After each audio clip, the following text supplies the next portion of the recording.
বাংলাদেশের টেলিভিশনের পর্দায় এমন কিছু অনুষ্ঠান আছে যেগুলো সময়ের সাথে হারিয়ে যায় না, বরং প্রজন্মের পর প্রজন্ম ধরে জায়গা করে নেয়। তেমনই একটা নাম ইত্যাদি।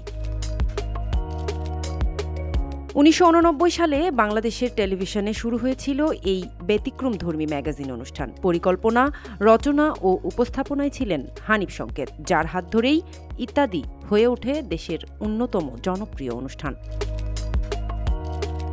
শুরুতে ছিল বিনোদন, গান, নাট্যাংশ, কিন্তু সময়ের সাথে এটি হয়ে ওঠে সমাজের এক শক্তিশালী প্রতিচ্ছবি। হাসির আড়ালে উঠে আসে দুর্নীতি, সামাজিক অসঙ্গতি আর মানুষের বাস্তব জীবনের গল্প।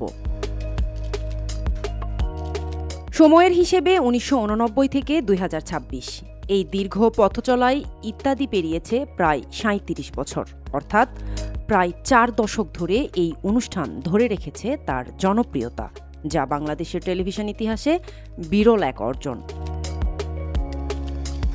বিশেষ করে ঈদ উপলক্ষে প্রচারিত পর্বগুলো ঘিরে দর্শকদের আগ্রহ থাকে সবচেয়ে বেশি। পরিবারের সাথে একসাথে বসে দেখার মতো অনুষ্ঠান, এই জায়গাটা খুব কম শোই ধরে রাখতে পেরেছে।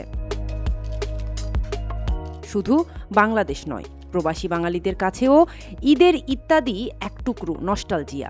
মধ্যপ্রাচ্য, ইউরোপ বা আমেরিকা, যেখানেই বাঙালি সেখানেই এই অনুষ্ঠান নিয়ে থাকে আলাদা আবেগ।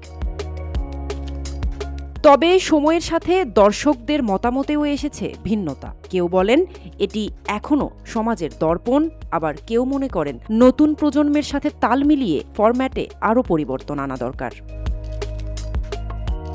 তবুও এক সত্য অস্বীকার করা যায় না, ঈদ মানেই নতুন আনন্দ, আর টেলিভিশনের পর্দায় ইত্যাদি দেখার অপেক্ষা। Captains entertainment, Muntazi Moon, Dhaka.